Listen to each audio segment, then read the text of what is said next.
DJ Juneja.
छोरे की गोरी से तू चल बरन डट डट के, किस छोरे की गोरी से तू चल बरन डट डट के।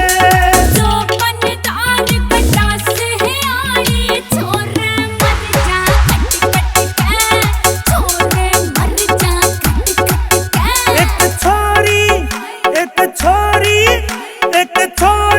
कॉलेज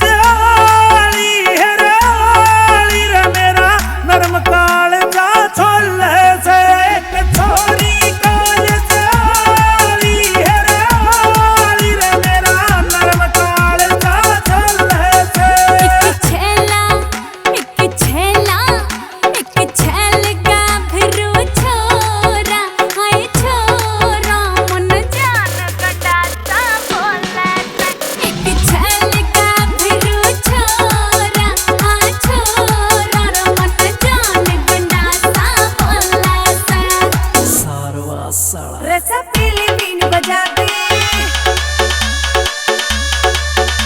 सपीली बीन बजा दे, मैं नागिन धुन पे नाचूंगी। सपीली बीन बजा दे रे, मैं नागिन धुन पे नाचूंगी। रुको जरा, सब्र करो।